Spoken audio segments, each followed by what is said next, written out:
ಒಂದು ಕಡೆ ಪಡಿತರ ಚೀಟಿ ತಿದ್ದುಪಡಿಗೆ ಕ್ಯೂನಲ್ಲಿ ನಿಂತಿರುವ ಜನರು, ಮತ್ತೊಂದು ಕಡೆ ಸರ್ವರ್ ಬಿಸಿ ಎಂದು ಹೇಳುತ್ತಿರುವ ಕಂಪ್ಯೂಟರ್ ಆಪರೇಟರ್, ಇನ್ನೊಂದು ಕಡೆ ನಿಂತು ಸುಸ್ತಾಗಿ ಮನೆಗೆ ತೆರಳುತ್ತಿದ್ದ ನಾಗರಿಕರು, ಈ ಎಲ್ಲ ದೃಶ್ಯಗಳು ಕಂಡು ಬರುತ್ತಿದ್ದು ಬೇಲೂರು ತಾಲೂಕಿನ ವಿವಿಧ ಗ್ರಾಮ ಒನ್ ಕೇಂದ್ರ ಹಾಗೂ ತಾಲೂಕು ಕಚೇರಿಯಲ್ಲಿ. ಹೌದು, ಇಂದು ತಹಸೀಲ್ದಾರ್ ಕಚೇರಿಗೆ ಹಾಗೂ ತಾಲೂಕಿನ ವಿವಿಧ ಗ್ರಾಮ ಒನ್ ಕೇಂದ್ರಗಳಿಗೆ ಪಡಿತರ ಚೀಟಿ ತಿದ್ದುಪಡಿ ಮಾಡಿಸಲು ಆಗಮಿಸಿದ ಗ್ರಾಮೀಣ ಭಾಗದ ಸಾರ್ವಜನಿಕರಿಗೆ ಈ ಹಿಂದೆ ಕಳೆದ 6-7 ತಿಂಗಳಿಂದ ಸರ್ಕಾರವು ಪ್ರತಿ ಬಾರಿ ರೇಷನ್ ಕಾರ್ಡ್ ತಿದ್ದುಪಡಿಗಾಗಿ ಅವಕಾಶ ಕಲ್ಪಿಸಲಾಗುತ್ತಿದ್ದರೂ ಕಂಪ್ಯೂಟರ್ನಲ್ಲಿ ಸರ್ವರ್ ಬ್ಯುಸಿ ಸಮಸ್ಯೆ ಕಾಡುತ್ತಿತ್ತು.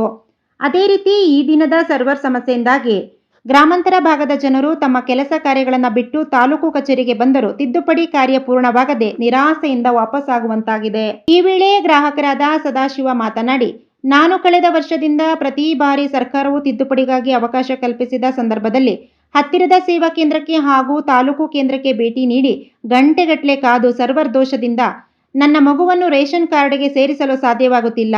ನನ್ನ ಹಾಗೆ ಹಲವಾರು ವೃದ್ಧರು, ಮಹಿಳೆಯರು, ಕೂಲಿ ಕೆಲಸಗಾರರು ತಮ್ಮ ಕೆಲಸ ಬಿಟ್ಟು ತಿದ್ದುಪಡಿಗಾಗಿ ಬೆಳಗಿನಿಂದಲೇ ಕಾದು ವಾಪಸ್ಸಾಗಿದ್ದಾರೆ.